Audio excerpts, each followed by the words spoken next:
Hi everyone. आज आपण पाहणार आहोत आपल्या इयत्ता 10वीचा भूगोलाचं दुसरं प्रकरण, ज्याचं नाव आहे स्थान आणि विस्तार. विद्यार्थी मित्रो, तुम्हाला माहीतच आहे की यावर्षीच्या 10वीच्या भूगोलामध्ये आपल्याला भारताचा भूगोल अभ्यासायचा होता. परंतु 10वीचं पाठ्यपुस्तक तयार करताना तुलनात्मक अभ्यासाची आवश्यकता लक्षात घेऊन या पाठ्यपुस्तकात किमान 2 प्रदेश असावेत आणि त्या 2 प्रदेशातील तुलनात्मक अभ्यासाच्या रूपानं विद्यार्थ्यांना भारताचा भूगोल समजावून देता यावा, या गोष्टीचा विचार करण्यात आला. त्यानुसार मग एक भारत असणार हे निश्चित होतं. परंतु भारतासोबत कोणत्या दुसऱ्या प्रदेशाची तुलना करायची किंवा कोणता दुसरा प्रदेश अभ्यासायला घ्यायचा, हा महत्त्वाचा मुद्दा होता.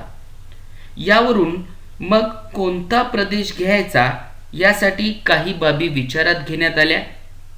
त्यामध्ये पहिली बाब म्हणजे जेव्हा आपण 2 प्रदेशाची तुलना करतो त्यावेळेस ते देश अतिविकसित किंवा अविकसित नसावेत, वेगवेगळ्या गोलार्धातील असावेत, ते एकाच खंडातील नसावेत, त्यांच्यामध्ये सांस्कृतिक व प्राकृतिक विविधता नटलेली असावी, दोन्ही देश किमान एका जागतिक दबाव गटाचे सदस्य असावेत, भारताप्रमाणे त्याही देशाला समुद्रकिनारा असावा, भारताप्रमाणे त्याही देशामध्ये प्रजासत्ताक शासन प्रणाली असावी, ऐतिहासिक पार्श्वभूमी असावी.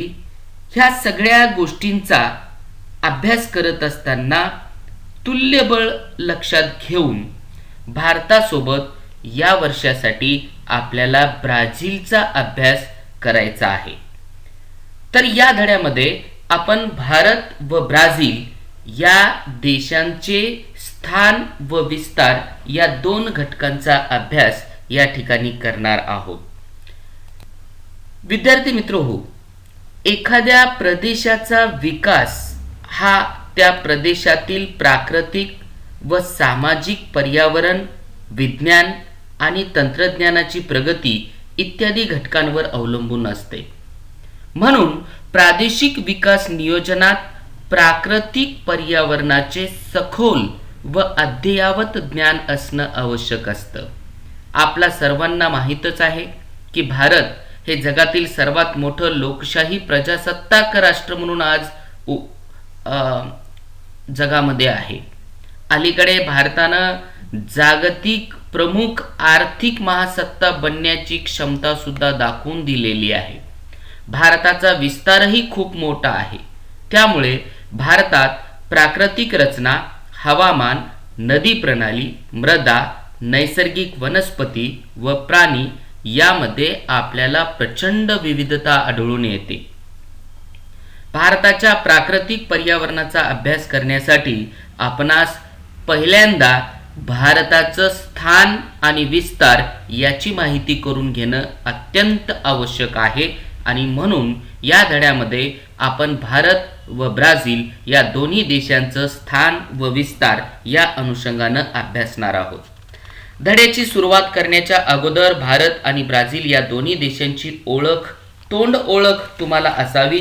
किंबहुना या दोन्ही देशांच्या संदर्भात काही सूचक विधानं दिलेली आहेत. त्या विधानांवर आपण पहिल्यांदा नजर टाकूया. पहिल्यांदा भारताच्या बाबतीत काही सूचक विधानं दिलेली आहेत. त्या आधारे तुम्हाला तो देश ओळखायचा आहे. पण मी अगोदरच तुम्हाला सांगितल्यामुळं ते तुम्हाला ओळखायची काही गरज नाही आहे. फक्त आपण त्या देशाची काही सूचक विधानं दिलेली आहेत, ती कोणती आहेत याचा अभ्यास आपण या ठिकाणी करणार आहोत. भारताच्या बाबतीत जर बघितलं तर जागतिक लोकसंख्येत 2ऱ्या क्रमांकावरील देश आहे. पहिल्या क्रमांकावर चीन आहे आणि चीन नंतर लोकसंख्येच्या बाबतीमध्ये भारताचा जगात 2रा क्रमांक लागतो.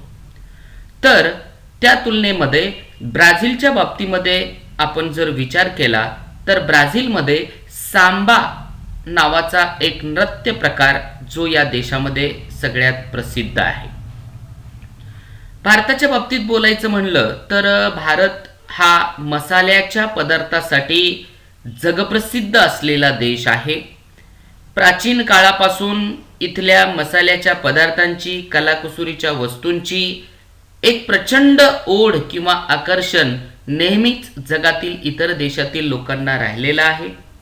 प्राचीन काळापासून भारतासोबत जो व्यापार युरोपियन आणि इतर देशातील लोकांनी केलेला आहे त्यामध्ये प्रामुख्यानं मसाल्याच्या पदार्थाचा व्यापार हा दिसून येतो.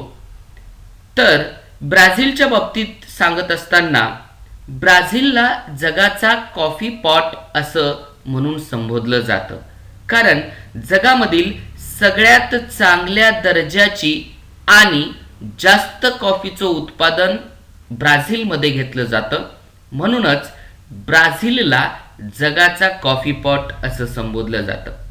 भारताच्या बाबतीत क्रिकेट हा खेळ या देशातील सगळ्यात लोकप्रिय खेळ आहे.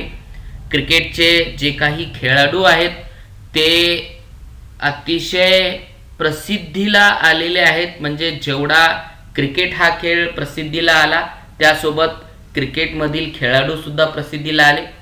जसं भारतामध्ये क्रिकेट हा खेळ सगळ्यात लोकप्रिय खेळ म्हणून ओळखला जातो, त्याचप्रमाणे ब्राझीलमध्ये फुटबॉल हा खेळ सगळ्यात लोकप्रिय खेळ म्हणून ओळखला जातो. अशा प्रकारे आपल्याला या दोन्ही देशांच्या संदर्भात काही सूचक विधानं दिलेली आहेत आणि या सूचक विधानांच्या सहाय्यानं आपल्या या दोन्ही देशांचा थोडक्यात ओळख आपल्याला करून घेता येईल. प्रकरणाची सुरुवात करत असताना सुरुवात आपण भारतापासून करूया. भारताचं स्थान आणि विस्तार या दोन गोष्टींचा अभ्यास करत असताना भारताचं रिलेटिव्ह लोकेशन जर तुम्ही पाहिलं तर या नकाशामध्ये तुम्हाला असं दिसून येईल की भारत हा आशिया खंडाच्या दक्षिण भागामध्ये असून तो हिमालयाच्या दक्षिण बाजूला असल्याचं आपल्याला दिसून येतं. हिमालयाच्या दक्षिणेकडे असलेल्या या संपूर्ण भूभागाला उपखंड असं म्हटलं जातं आणि या उपखंडामध्ये बहुतांश भाग, सर्वाधिक क्षेत्र हे भारतानं व्यापलेलं असल्यामुळे या उपखंडाला भारतीय उपखंड असंही म्हणतात. एखाद्या प्रदेशाचं स्थान आणि विस्तार पृथ्वीगोलावर कुठं आहे हे निश्चित करण्यासाठी आपण एका आगळ्या वेगळ्या अशा पद्धतीचा अवलंब करत असतो. ती पद्धत म्हणजे आपण पृथ्वीवर काही काल्पनिक रेषा निर्माण केलेल्या आहेत.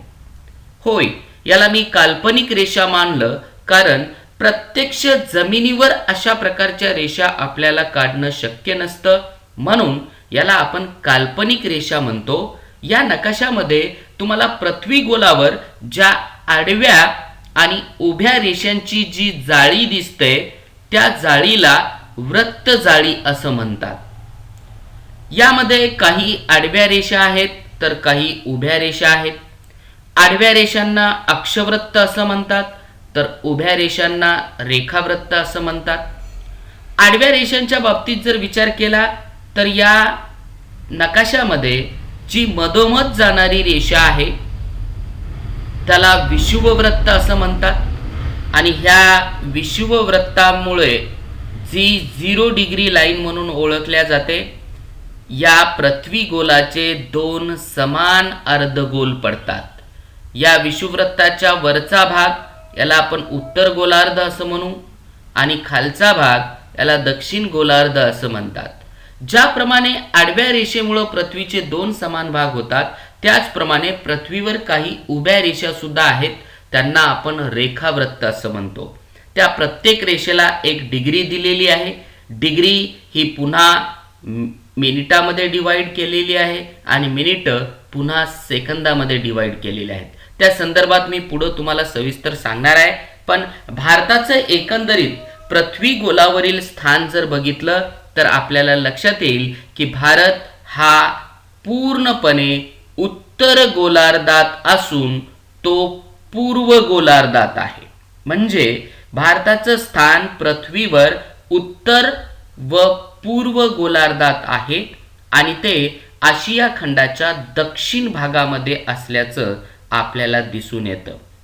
पृथ्वीगोलाचं निरीक्षण जर आपण केलं तर आपल्याला असं दिसून येईल की भारतीय मुख्य भूमी व सर्व बेटे विषुववृत्ताच्या उत्तर भागात आहेत. म्हणजे ही जी रेषा आहे ती 0 डिग्री म्हणजे अक्षवृत्त म्हणून ओळखल्या जातं, यालाच विषुववृत्त असं म्हणतात. आणि या विषुववृत्ताच्या उत्तरेकडे असलेल्या भागाला उत्तर गोलार्ध असं म्हणतात. आणि या उत्तर गोलार्धामध्ये आपण जर बघितलं तर तुम्हाला लक्षात येईल की भारताचं स्थान आणि विस्तार हे कशा प्रकारचं आहे.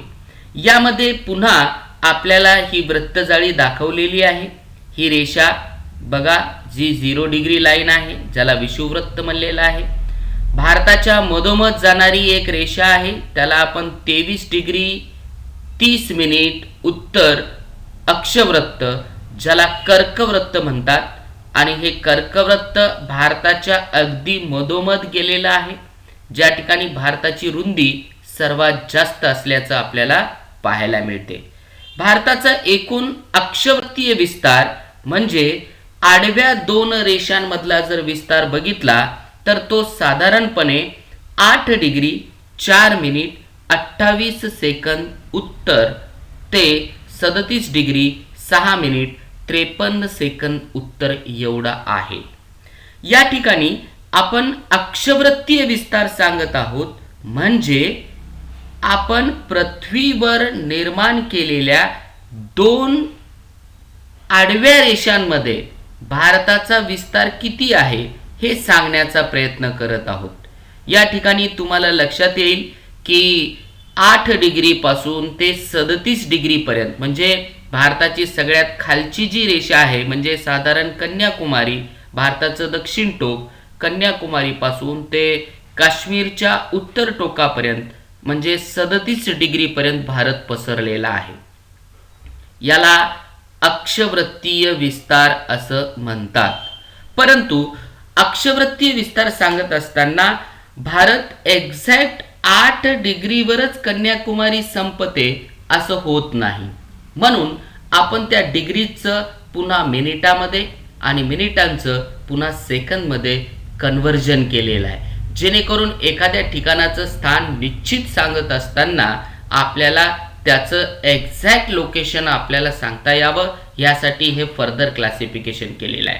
तुम्हाला जर सहजपणे कोणी टाइम जर विचारला तर आपण असं म्हणतो की सकाळी 9 वाजले. पण हे is it a right way to say the time? Not at all. कारण आपण जेव्हा वेळ सांगत असतो तेव्हा निश्चित असे 9 वाजलेले नसतात, तर त्यावेळेस 9 वाजून 5 मिनिट 53 सेकंद झालेले असतात. म्हणजे सांगण्याचं तात्पर्य आपण वेळ सांगत असताना जेव्हा तास, मिनिट आणि सेकंदामध्ये सांगतो तर ते परफेक्ट टायमिंग असतं. त्याचप्रमाणे पृथ्वी गोलावर भारताचं स्थान सांगत असताना सुद्धा आपल्याला एक्झॅक्ट 8 डिग्रीवरच भारत संपते असं म्हणता येत नाही. म्हणून भारताचा अक्षवृत्तीय विस्तार सांगत असताना आपण त्याला असं वाचलं पाहिजे, ते म्हणजे 8 डिग्री 4 मिनिट 28 सेकंद उत्तर. उत्तर ह्यासाठी कारण आपण 0 डिग्रीच्या वर म्हणजे उत्तर गोलार्धामध्ये आहोत. 0 डिग्री ते 90 डिग्री उत्तर आणि 0 डिग्री ते 90 डिग्री दक्षिण गोलार्ध असे पृथ्वीचे 2 समान गोलार्ध आपल्याला अक्षवृत्तामुळे निर्माण झाल्याचं दिसून येतात. आणि भारताचं हे झालं 2 आडव्या रेषांमधलं अंतर. त्याचप्रमाणे आपल्याला भारताचं 2 उभ्या रेषांमधील अंतर सुद्धा सांगता येतं. आणि या 2 उभ्या रेषांमधील अंतराला आपण रेखावृत्तीय विस्तार असं म्हणतो. भारताचं जसं आडव्या रेषेमुळे 2 समान भाग होतात, उत्तर गोलार्ध आणि दक्षिण गोलार्ध, त्याचप्रमाणे पृथ्वीवरील उभ्या रेषेमुळे सुद्धा पृथ्वीचे 2 समान भाग होतात, पश्चिम गोलार्ध आणि पूर्व गोलार्ध.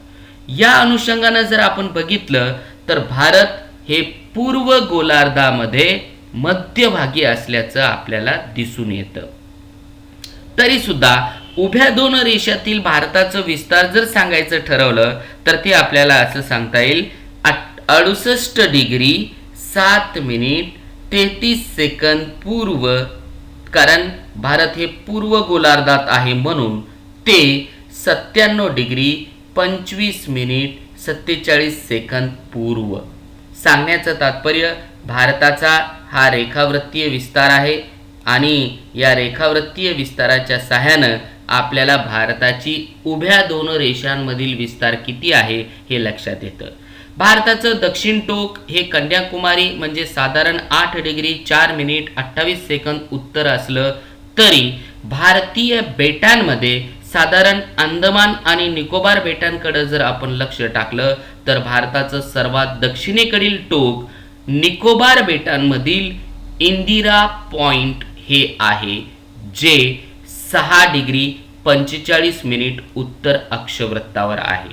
साधारणपणे भारताच्या मुख्य भूमीवर कन्याकुमारी हे दक्षिण टोक आहे, तर भारतीय बेटांचा विचार केला तर अंदमान आणि निकोबार बेटांमधील इंदिरा पॉइंट हे भारताचं सर्वात दक्षिणेकडील टोक आहे असं आपल्याला सांगता येतं. भारताच्या रेखावृत्तीय विस्ताराचा विचार जर केला तर भारताच्या मधोमध जाणारी जी मूळ रेखावृत्त आहे ती मूळ रेखावृत्त म्हणजेच ज्यावरून आपल्या देशाची प्रमाण वेळ ठरवली जाते, जे भारताचं प्रमाण रेखावृत्त आहे ते म्हणजे अलाहाबाद जवळून जाणारं 82 डिग्री 30 मिनिट पूर्व रेखावृत्त आहे. अशा प्रकारे आपल्याला भारताच्या आडव्या दोन रेषांमधील म्हणजेच अक्षवृत्तीय विस्तार आणि उभ्या दोन रेषांमधील म्हणजेच रेखावृत्तीय विस्तार सांगता येतं. या अक्षवृत्तीय आणि रेखावृत्तीय विस्ताराच्या सहाय्यानं आपल्याला आपल्या देशाचं स्थान पृथ्वी गोलावर नेमकं कोणत्या ठिकाणी आहे हे निश्चितपणे ओळखता येतं. बऱ्याचदा आपण पाहतो की सॅटेलाइट मोबाईल्स वगैरे वापरणारे जे लोक असतात किंवा मिलिटरीचे अधिकारी वगैरे युद्ध काळामध्ये ते आपलं लोकेशन सांगत असताना अशाच प्रकारे काहीतरी सांगत असतात, 8 डिग्री 4 मिनिट नॉर्थ वगैरे, आणि मग ते त्यांना त्यांचं एक्झॅक्ट लोकेशन कळून जातं. तर ते या अक्षवृत्तीय आणि रेखावृत्तीय विस्ताराच्या सहाय्यानं आपल्याला ते अधिक चांगल्या पद्धतीनं समजून घेता येतं. अशा प्रकारे थोडक्यात आपल्याला भारताचं पृथ्वी गोलावरील स्थान आणि विस्तार या पद्धतीनं सांगता येतं. भारताचं विस्तार पाहत असताना या ठिकाणी पुन्हा एक नकाशा दिलेला आहे. या नकाशामध्ये तुम्हाला भारताच्या सगळ्यात दक्षिणेकडची लाईन 8 डिग्री 4 मिनिट 28 सेकंद उत्तर दिसत असेल, परंतु इंदिरा पॉइंट हे त्याच्याही खाली आहे, म्हणजे निकोबार बेटांमध्ये 6 डिग्री 45 मिनिट उत्तर अक्षवृत्तावर आहे आणि भारताची उत्तर सीमा ही 37 डिग्री 6 मिनिट 53 उत्तर एवढ्या अक्षवृत्तावर आहे. म्हणजे साधारण भारताचा 8 डिग्री ते 37 डिग्री हा अक्षवृत्तीय विस्तार झाला, तर 68 डिग्री ते 37 डिग्री ते 68 डिग्री हा भारताचा रेखावृत्तीय विस्तार झाला. भारताचं एकूण जर विस्तार पाहायचं ठरवलं तर तुम्हाला लक्षात येईल या नकाशामध्ये बऱ्याच गोष्टी दाखवलेल्या आहेत आणि भारताचं प्रमाण वेळ ज्या मूळ प्रमाण रेखावृत्तामुळं ठरतं ते भारतीय प्रमाण रेखावृत्त आहे, जे अलाहाबाद उत्तर प्रदेशमधील अलाहाबाद शहराजवळून जातं. ते 82 डिग्री 30 मिनिट पूर्व रेखावृत्त हेही इथं दाखवलेलं आहे. अशा प्रकारे या नकाशाच्या सहाय्यानं भारताचा अक्षवृत्तीय विस्तार आणि रेखावृत्तीय विस्तार तुम्हाला लक्षात आलेला असेल. भारताचा एकूण जर विस्तार बघितला तर भारताचं एकूण क्षेत्रफळ हे 32,87,263 चौरस किलोमीटर एवढं आहे. म्हणजेच पृथ्वीवरील एकूण भूमीच्या 2.4% क्षेत्र हे भारतानं व्यापलेलं आहे. क्षेत्रफळाच्या दृष्टीनं जगात भारताचा 7वा क्रमांक लागतो. भारताची उत्तर दक्षिण लांबी जर बघितली तर ती साधारण 3,200 किलोमीटर एवढी आहे. तर भारताची पूर्व पश्चिम लांबी जर बघितली तर ती सुमारे 3,000 किलोमीटर एवढी आहे. भारताला दोन्ही प्रकारच्या सीमा लाभलेल्या आहेत. भारताला भूसीमाही लाभलेली आहे आणि भारताला सागरी सीमाही लाभलेली आहे. भारताची एकूण भूसीमा जर बघितली तर ती साधारण 15,200 किलोमीटर एवढी आहे. तर भारताला दक्षिण बाजूला समुद्र किनारा सुद्धा लाभलेला आहे. भारतीय उपखंडाला हिमालय पर्वत, अरबी समुद्र, बंगालचा उपसागर, हिंदी महासागर या नैसर्गिक सीमा लाभलेल्या आहेत. त्यासोबतच सागरी सीमा ही 7,517 किलोमीटर एवढ्या लांबीची आहे. एकंदरीत भारताच्या या अनुषंगाने जर विचार केला तर भारताच्या शेजारील राष्ट्रांमध्ये म्हणजे आपल्याला दोन्ही सीमा लाभलेल्या आहेत. म्हणजे आपल्या भूसीमेवरील शेजारी हे आहेत आणि आपल्या सागरी सीमेवरील शेजारी आहेत. या दोघांचाही विचार केला तर भारताच्या शेजारी राष्ट्रांमध्ये साधारणतः भारताच्या वायव्य दिशेला म्हणजेच या ठिकाणी थोडीशी दिशा आणि उपदिशा या दोन्हीचाही विचार आपण करूया. पण तुमच्या पाठ्यपुस्तकामध्ये केवळ दिशा दिलेल्या आहेत, पूर्व पश्चिम उत्तर दक्षिण. त्या अनुषंगानं मी ते शेजारी दाखवण्याचा प्रयत्न केला. पण मुळामध्ये भारताच्या पूर्वेला तुम्ही जर बघितलात तर बांगलादेश, म्यानमार, त्यासोबत आणि बंगालचा उपसागर हे पाहायला मिळतील. उत्तर बाजूला जर बघितलं तर ते साधारण अफगाणिस्तान, चीन, नेपाळ आणि भूतान यांचा समावेश आहे. पश्चिम बाजूला बघितलं तर पाकिस्तान आणि अरबी समुद्र आहे आणि दक्षिणेकडं मालदीव, श्रीलंका, इंडोनेशिया आणि हिंदी महासागर आहे. पण उपदिशांच्या बाबतीत जर सांगायचं म्हणलं तर भारताच्या वायव्येस पाकिस्तान व अफगाणिस्तान आहेत, उत्तरेस चीन, नेपाळ व भूतान आहेत, पूर्वेस म्यानमार व बांगलादेश आहे, दक्षिणेस श्रीलंका, तर आग्नेयेस इंडोनेशिया आणि आपल्या देशाच्या नैऋत्य दिशेस मालदीव हे राष्ट्र आहे. हे आपल्या देशाचे एकूण शेजारी आहेत. आपल्या देशाच्या एकूण शेजाऱ्यांपैकी भारताच्या भूसीमेवर एकूण 7 राष्ट्र आहेत. त्यामध्ये पाकिस्तान, अफगाणिस्तान, चीन, नेपाळ, भूतान, म्यानमार आणि बांगलादेश या देशांचा समावेश होतो. भारताची आंतरराष्ट्रीय भूसीमा ही सर्वात लहान म्हणजे अफगाणिस्तानशी जोडलेली आहे. ती सुमारे 0.070 म्हणजेच 0.070% एवढी आहे. तर भारताची सर्वात मोठी भूसीमा ही बांगलादेशाशी जोडलेली असून ती साधारण 27% एवढी आहे. भारताच्या सागरी सीमेवर एकूण 6 राष्ट्र आहेत.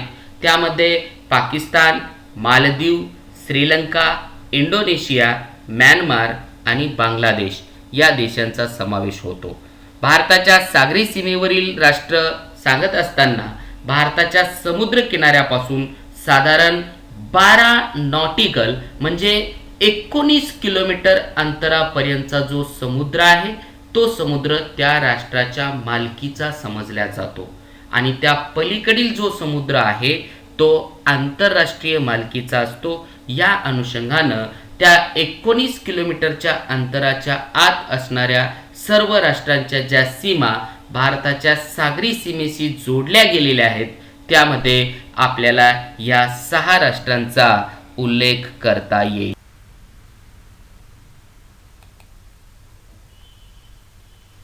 या नकाशामध्ये आपल्या देशाचे दोन्ही शेजारी राष्ट्र दाखवलेले आहेत. म्हणजेच आपल्या देशाची भूसीमा जी उत्तर बाजूला साधारण गुजरात राज्यापासून सुरू होते ते पश्चिम बंगालपर्यंत पसरलेली आहे. तसेच आपल्या देशाची सागरी सीमा दाखवलेली आहे जी साधारण गुजरातपासून ते कन्याकुमारीपर्यंत आणि कन्याकुमारीपासून ते पश्चिम बंगालपर्यंत पसरलेली आहे.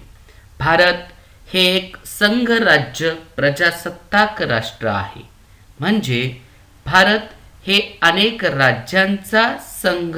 राज्यांचा मिळून संघ बनलेला आहे ज्यामध्ये अनेक राज्य समाविष्ट आहेत. भारत जेव्हा स्वतंत्र झाला त्यानंतर भाषावार प्रांतरचना करण्यात आली. त्यावेळेस भाषेच्या आधारावर भारतात राज्यांची निर्मिती झाली.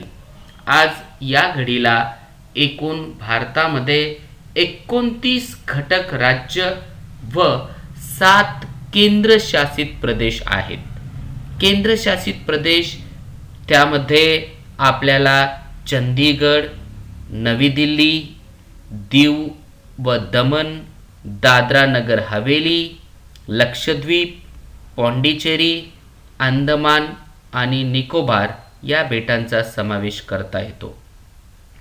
केंद्रशासित प्रदेश म्हणजे जे केंद्राद्वारे शासित केलेले असतात त्यांना आपण केंद्रशासित प्रदेश असं म्हणतो. भारतातील राज्यांमध्ये क्षेत्रफळाच्या दृष्टीने जर विचार केला तर सर्वात मोठं राज्य राजस्थान आहे, तर सर्वात लहान राज्य हे गोवा आहे. भारतामध्ये एकूण जे आज घटक राज्य आहेत ते काळाच्या ओघामध्ये वाढलेले आहेत, कारण 1956 मध्ये भारतीय राज्यांची भाषावार पुनर्रचना करण्यात आली.